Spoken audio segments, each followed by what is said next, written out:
Olá, meu caro internauta, bom dia a você, boa tarde, muito boa noite. Eu espero que você esteja tendo um dia de muita paz, muita luz e muita saúde, porque nós aqui no rondonialvivo.com, aquele site que tu acessa diariamente para ficar bem informado, notícia de qualidade, não tem fake news não, tá? Aqui nós temos uma equipe, olha, azeitada, uma equipe que está correndo atrás da notícia para deixar você que está aí muito bem informado. Acordou, tu já sabe, né? Pegou o celular, foi ver as mensagens do WhatsApp, do Facebook, já bota na sequência, é claro, o site rondonialvivo.com. Muito obrigado pela tua confiança e pela tua companhia, que isso com certeza, amigo, é o que dá sentido ao nosso trabalho aqui, de todos os dias estarmos aqui nessa labuta diária, para deixar você bem informado. Muito bem. E por falar em educação, porque se você lê, se você tem condição de acessar o nosso site e ler as notícias que tem lá, isso é sinal que você passou por um sistema educacional.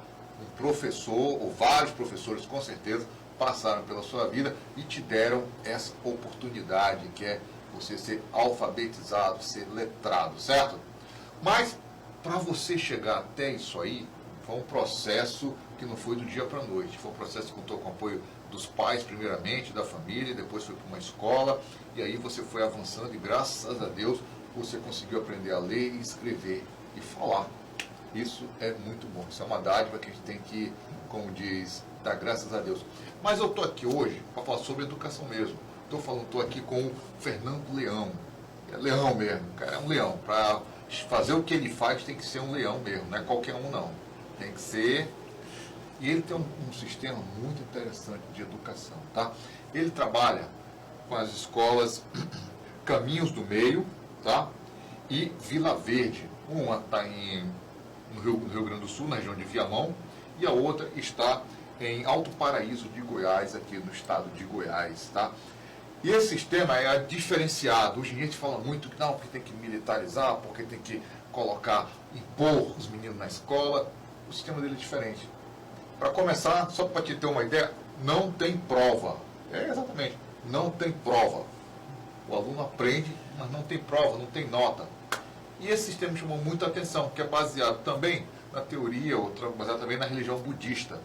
Eu trouxe ele aqui conosco para ele conversar, explicar melhor, que está aqui em Porto Velho, veio passar aqui alguns dias para ter um templo budista aqui, está em conexão com o pessoal. E também, como ele falou, eu vim para semear uma ideia. E como diz muita gente não vai gostar, né? Mas uma ideia não se prende. Uma ideia, ela está solta. Não tem como prender uma ideia. Você prende um corpo, uma pessoa. Mas uma ideia, meu amigo, depois que ela pega o rumo, não tem essa não, tá bom? Então vamos lá bater um papo com ele, explicar um pouco melhor o que é isso, que eu, por educação e terceiro setor são dois setores, são dois assuntos que me enchem os olhos e que eu acho muito interessante mesmo, tá bom? Fernando Leão, muito bem-vindo ao Conexão Rondônia ao Vivo. Muito obrigado, muito obrigado. Tá certo. Fernando, antes de começar, eu quero que você me diga quem é Fernando Leão. Se apresente para o meu internauta. Bom, eu sou Fernando Leão. Certo. Trabalho há 30 anos na educação.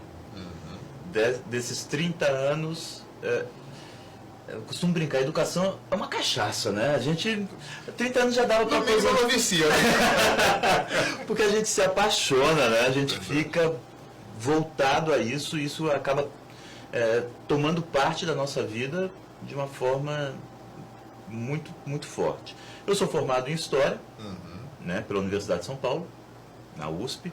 Eu sou formado em Administração de Empresas, pela FAAP, com especialização em Marketing. Certo. E veio, nos últimos 15 anos, eu venho trabalhando nessa divulgação dessa metodologia de projetos, no qual eu já trabalho com ela há 27 anos eu trabalho com metodologia de projetos. Nos últimos 15 eu fico andando para tudo que é canto para falar que isso realmente transforma, que isso realmente restabelece uma outra relação do estudante com o aprendizado, com a escola, com a família, com a sociedade. Eu costumo repetir né, várias vezes que a gente trabalha nesses 4 níveis quando a gente trabalha em educação. Comigo mesmo, a minha relação comigo mesmo, a minha relação com o outro, a minha relação com a sociedade e a minha relação com o planeta.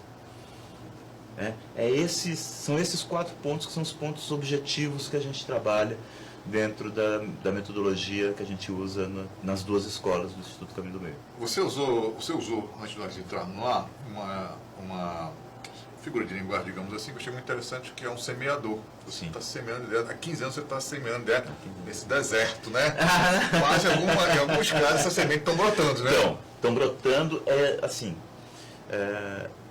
a gente não tem noção da quantidade de iniciativas interessantes que acontecem no Brasil hoje para se ter uma educação libertária, assim, uma educação que liberta e não uma educação que prende, como você estava falando na abertura. Eu pedi alguma coisa, apesar de você, amanhã vai ser outro dia, né? Com certeza vai ser. Agora, né? Explica melhor, o que é o Instituto Caminho do Meio? Como é que nasceu essa ideia? Foi você que criou? Não. Foi um grupo? Como é que foi? Assim, o Instituto Caminho do Meio, ele é o braço não religioso Certo. do Centro de Estudos Budistas Bodhisattva. Então tem o Centro de Estudos Budistas Bodhisattva, que a gente chama de CEB, CEBB, que cuida do aspecto religioso da coisa, né? De divulgação do budismo tibetano e tudo mais.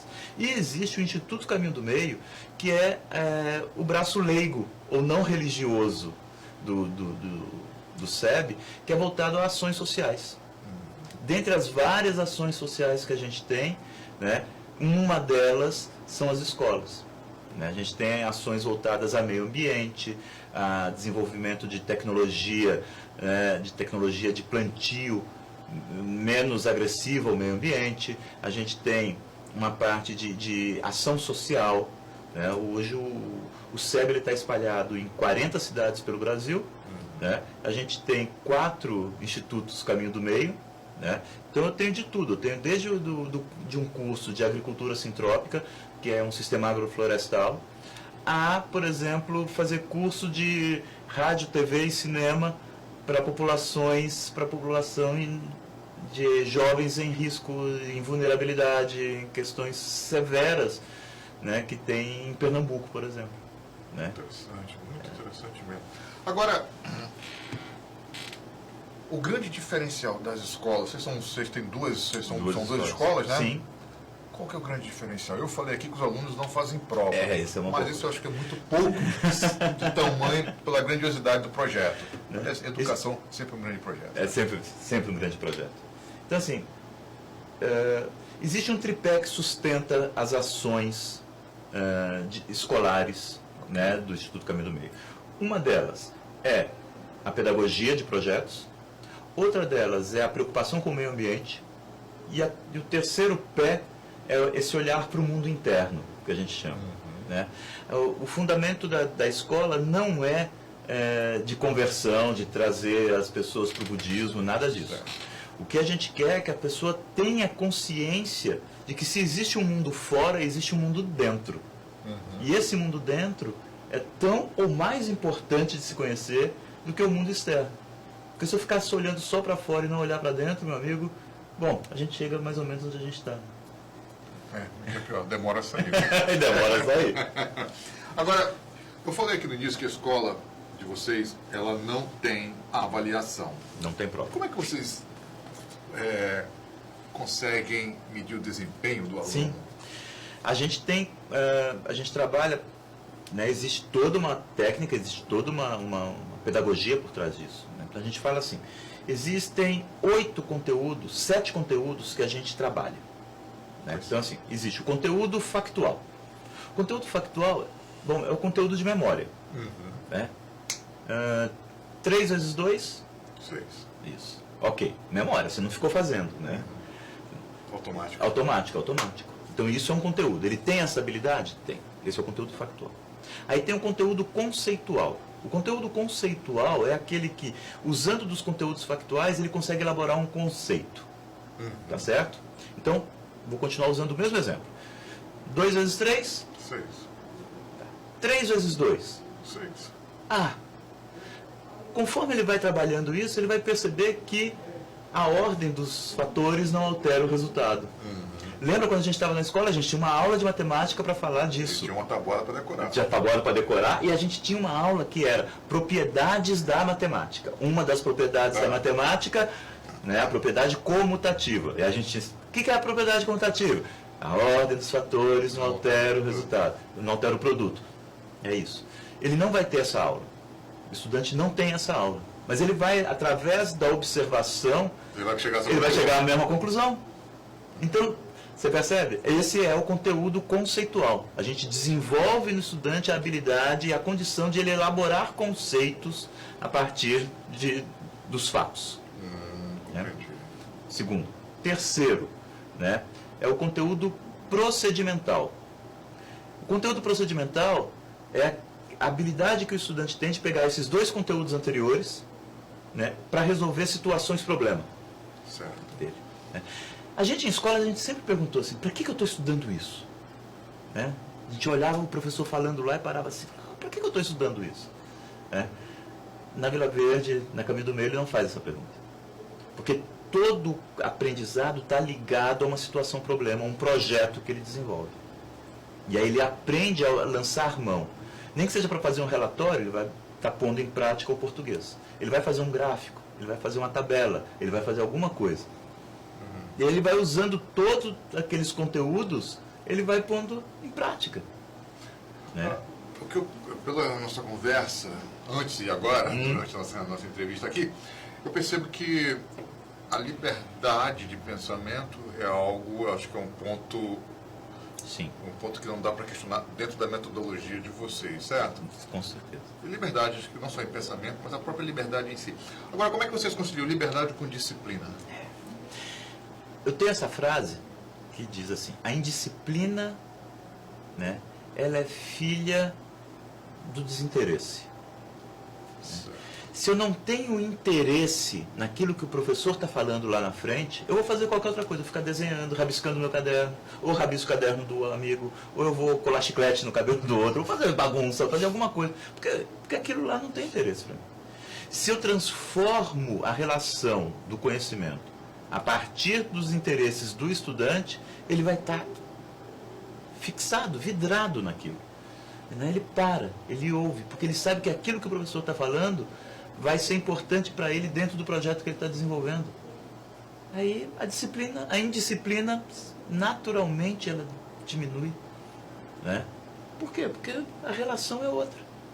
Os estudantes estão interessados naquilo que está sendo falado na frente.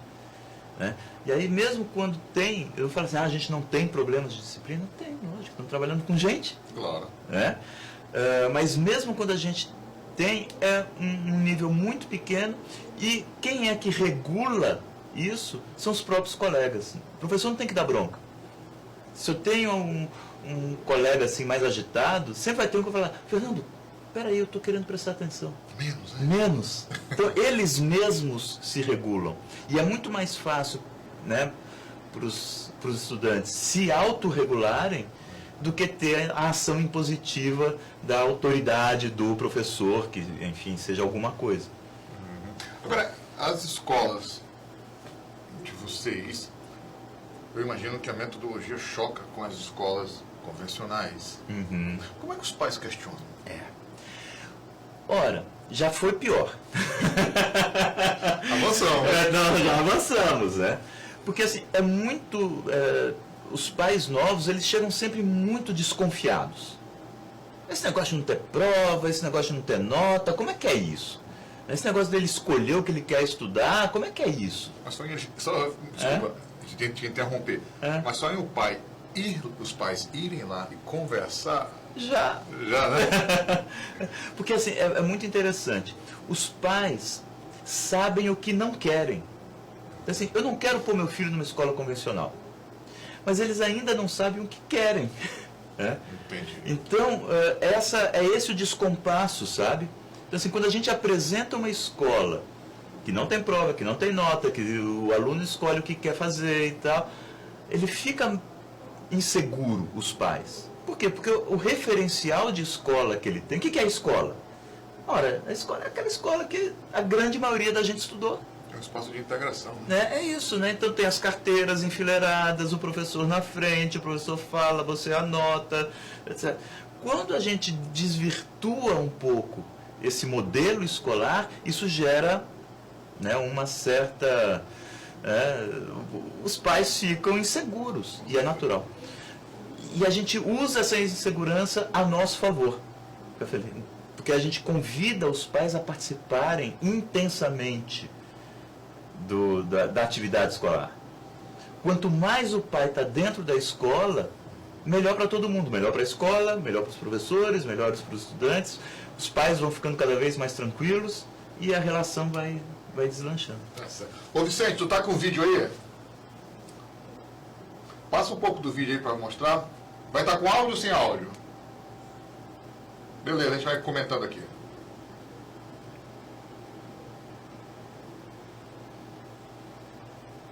Essa escola é aonde? Essa é a Vila Verde. Essa é em Alto Paraíso de Goiás. Alto Paraíso de Goiás. Ó, você vê, ali está o Pedro, que à época ele estava no terceiro ano, mostrando para toda a escola. Então chega no final do bimestre, os projetos eles são apresentados para toda a escola. O pessoal do nono ano, que está saindo da escola, vê o projeto que o menino do terceiro ano está fazendo. Né? Eles têm acesso à informática, tudo? Eles têm acesso, né, porque a gente tem que pensar assim, uma pedagogia de projetos que é baseada em pesquisa, essencialmente, eles têm que ter uma sustentação na informática para fazer uma pesquisa, para trazer alguma coisa, para, né, trazer imagens, trazer... Né, esse estudante aí, o Irmin, ele está falando de um projeto que ele fez baseado na mitologia grega. Né? E aí o deus que ele escolheu para pesquisar foi Ares, o deus da guerra. E aí ele apresentou para os colegas fazendo um videogame. Ele criou um videogame, né, em que Ares estava lá lutando contra os monstros e tal, e fazendo... é isso. E essa é uma coleguinha de escola? Essa é uma... na época, né, o Irmin ele estava no quinto ano e a Sada ela estava no oitavo ano. Certo.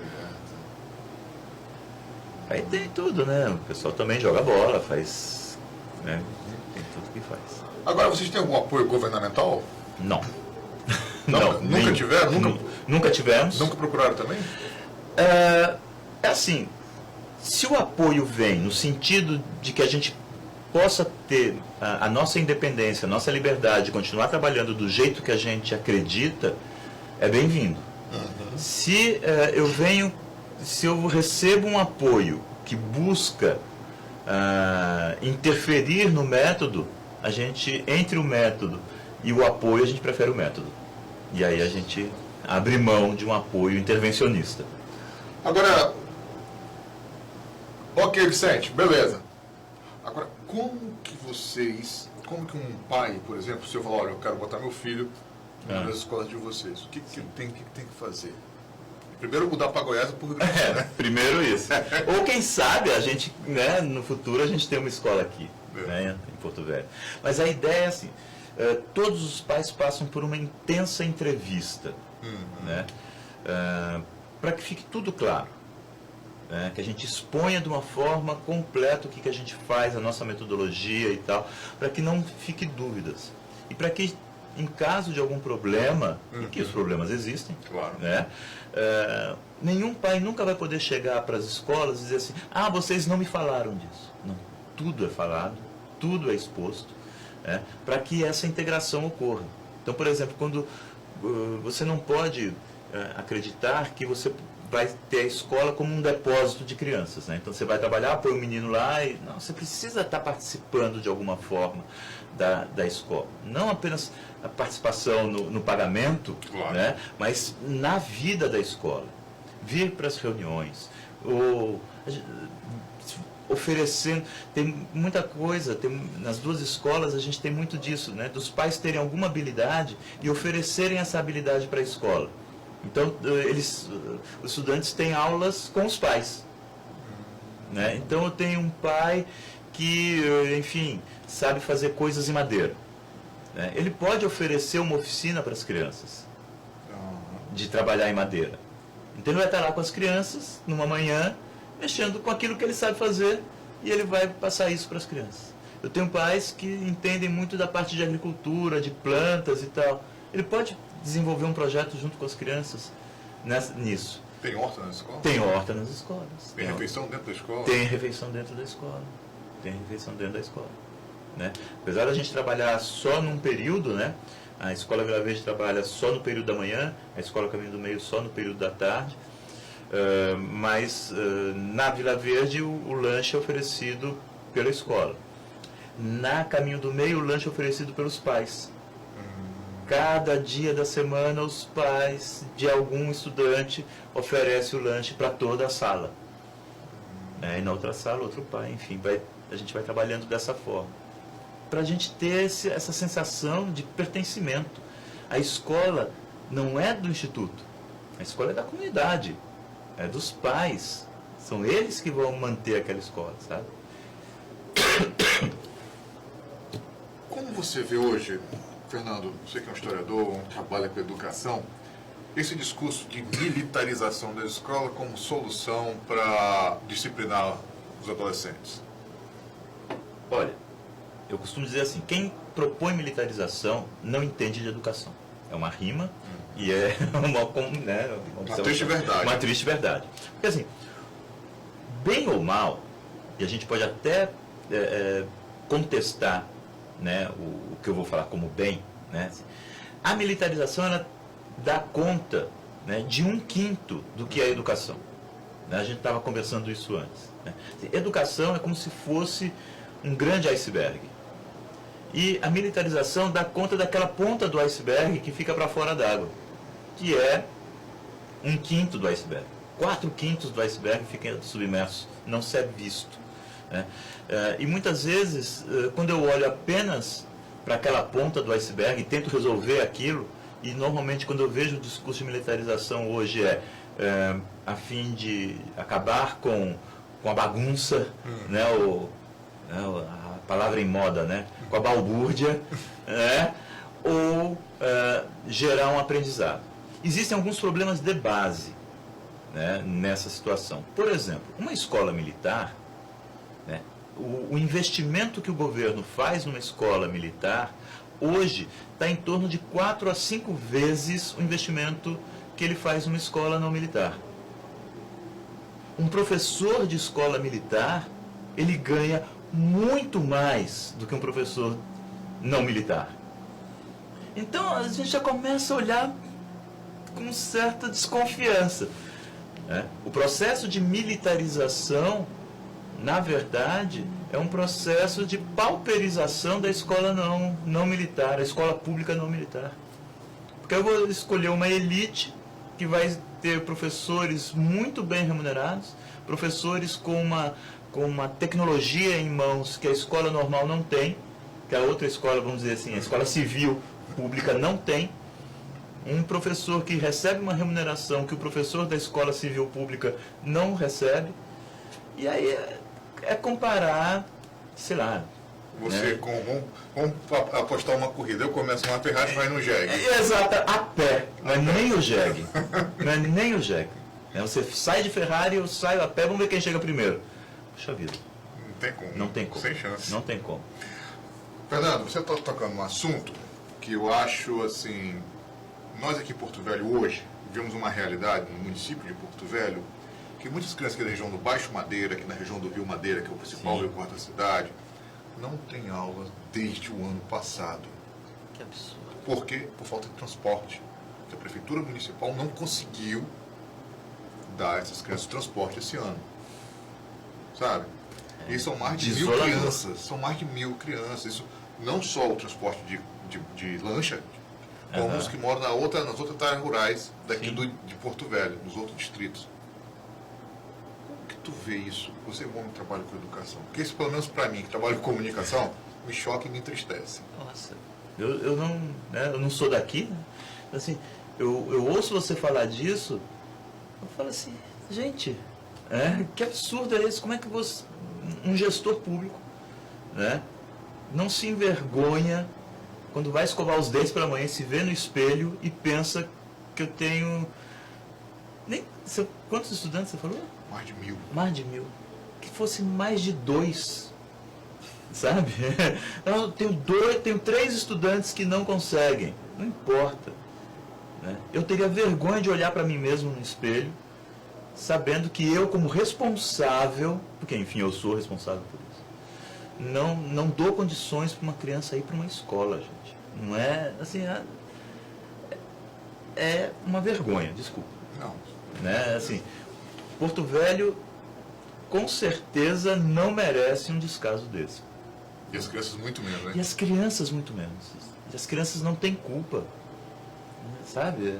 Gente, é uma vergonha, desculpa. Não, desculpa, eu não sabia desses dados, está me contando agora. Eu fico... É muito triste, muito triste. E eu fico pensando como é que você pode falar em meritocracia num país como esse, numa situação dessa. De novo, né?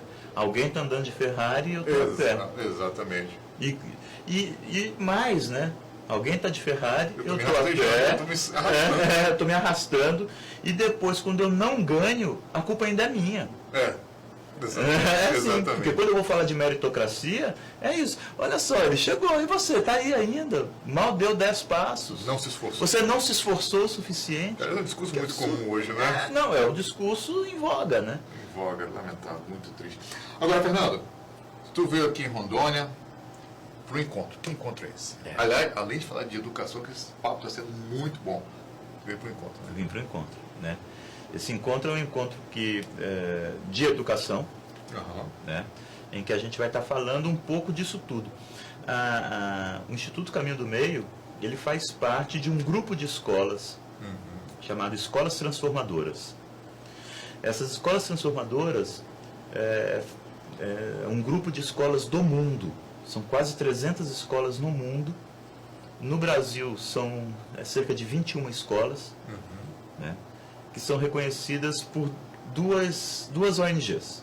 Aqui no Brasil, o Instituto Alana, que é um instituto que está ligado à infância, há mais de 20 anos, né, trabalhando com isso, e uma ONG binacional dos Estados Unidos e da Índia, chamado Ashoka.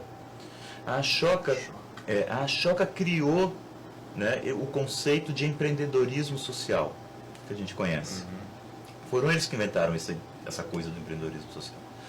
E aí eles, de tanto entrevistar empreendedor social, eles acabaram vendo que, na maioria das vezes, eles falavam, porque teve uma escola, quando eu era criança, a minha escola fez isso desenvolveu em mim alguma coisa. Eles começaram a se preocupar com as escolas. Eles criaram esse programa de escolas transformadoras. Então, é muito interessante ver isso. Das 21 escolas que a gente tem no Brasil, metade são escolas públicas. É muito bacana isso. Porque a gente também tem aquele discurso de falar, não, uma educação de qualidade é só para a escola particular, que tem dinheiro, que pode investir. Não, tem muitas iniciativas de encher os olhos na educação pública, de qualidade, de uma coisa assim, maravilhosa. Então, vou falar um pouco sobre esse programa, querendo estimular que escolas, né, de Rondônia, de Porto Velho, possam ingressar nesse grupo de escolas transformadoras, né? Quem sabe a gente encontra alguém que esteja fazendo algum trabalho bacana aqui, né? E a gente leva essa escola para dentro desse grupo, que a gente troca informações, faz publicação, a gente tem livros. Que a Prefeitura de Porto Velho encontre vocês, né? Pois é, né? Que a gente possa desenvolver atividades junto com a Secretaria Estadual de Educação, que a gente possa fazer isso, né? Esse é um dos objetivos. Outro objetivo é apresentar a metodologia, né, de projetos e falar sobre as nossas experiências, tanto na Escola Vila Verde quanto na Caminho do Meio. Então a gente vai estar aqui, né, sexta e sábado falando disso. Muito bom. Fernando, infelizmente nós trabalhamos com o tempo. O tempo, ele é o senhor da razão, né? Né? Mas quando decisões. Mas quando a gente está com um papo bom, o tempo voa, né? Tem um amigo meu que ele fala o seguinte: tem coisa que não está ficando bom, acaba, eu não sei porquê. Não, eu queria deixar essa conversa, com certeza, está sendo muito prazerosa. E eu queria que você deixasse o recado para o porto-velhense e já deixasse uma forma de contato para quem quiser saber mais sobre o Instituto Caminho do Meio e as escolas de vocês. Sim. Pessoal de Porto Velho, se tivesse que deixar uma palavra para vocês, seria uma palavra: mantenha a esperança, principalmente na educação. Nem tudo está perdido. A gente ainda tem esperança, a gente ainda tem condições de virar esse jogo. Isso não há dúvidas. Para você saber um pouco mais sobre tudo isso que a gente conversou aqui um pouco, tem o site das Escolas Transformadoras, escolastransformadoras.org.br, e tem institutocaminhodomeio.com.br. E aí você vai encontrar as escolas lá, você vai encontrar tudo por lá. O telefone? Eu não sei de cor. No site acha. No site acha. Fernando, muito obrigado. Muito obrigado pelo convite. Foi muito bom estar aqui. Um papo muito gostoso com você. Obrigado.